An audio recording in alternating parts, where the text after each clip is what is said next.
To have a reading screen as well, and the reading screen, I've done something that looks fairly similar to a TV. If you don't really like TV, you can create a natural scene. For me personally, I like to use a stage because I really like that sort of thing. So I can have like a theater playing off in front of me. So I really like that concept. For me, that really works for readings quite well. Um, you can have a display of some sort. You can have a screen like your phone's one, and the knobs at the bottom are really to adjust it, so you can adjust your screen.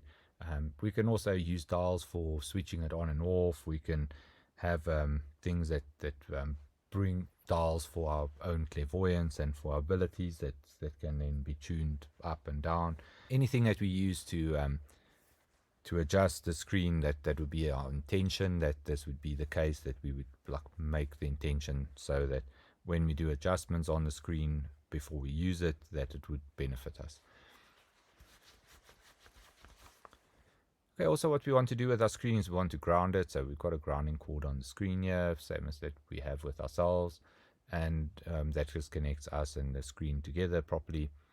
So now the next part of it is we want to also clean out our screen. So now we've got our screen in front of us. We've got something that we recognize, that we can bring up images. So when we have an image coming into our view, it comes up on our reading screen.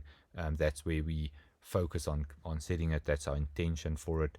Our imagination then focuses on that screen. So imagine that screen. We imagine that whatever we want to see is going to come up on there.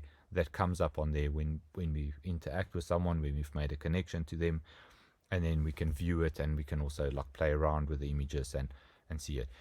I normally challenge people later on and say that the reading screen can be something more three-dimensional. Like I was saying, for me, it's a stage. So you can see it as a stage or sandpit or whatever you want. You can use it as a VR type of thing, virtual reality sphere.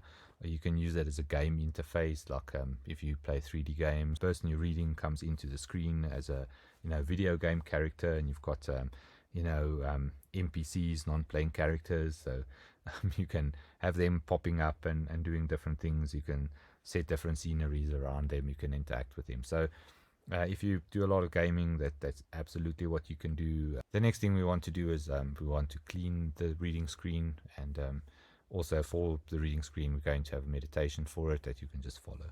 You have a object up on our reading screen. We can just create it with our imagination. We can create a flower. I use very different things. I use vines that grow over the screen. I use a flower. So you can use the flower, open it up, and then we want to take up some space on our reading screen. Let's just see that we can actually form something on our reading screen. We're going to, in the practical, actually do this. So you don't need to worry about it too much. You're going to create your reading screen in your imagination. Imagine that there's something on the reading screen, and you just want to understand what that is. So you basically just want to describe it. You have something coming up that forms from your imagination, and then the fun part is to see what your imagination conjures up. So this is something really fun that you can do. So the next part of it, when we want to clean our reading screen, is once we created something, we destroy it. And just a quick note on destroying. Destroying is very much about removing the old and bringing in the new. If you, I had a car that I written off one day, and when I bought a new car, all the old car problems were gone. So the car was rejuvenated by the old one literally dying, and I got a new one in its place. So buildings are very much like this. If you have a dilapidated building, there are some parts in the world where they actually blow buildings up quite a lot, and then that old building that gets blown up gets replaced by something new, and then this new building has all the new features that people need, and that's very much in line with what the vision is of the future. So when we destroy something, it doesn't mean that creates some problem and glitch in the matrix or something, if you want to use those terms. But what it does is it just clears out the space and means that we can then have the space for something new to form.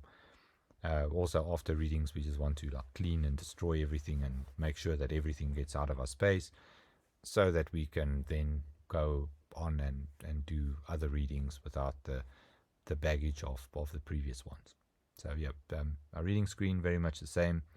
We want to create something on it, destroy it in order to clear it. So once we've done one, we'll do a couple of them. So once we've created and destroyed a couple of flowers, our reading screen is then cleared out. It's nice and clean, and then we can, it's like pretty much like using wipes on another screen. I've got mine here. So you can use this to wipe off your screen, make it nice and fresh so that you can use it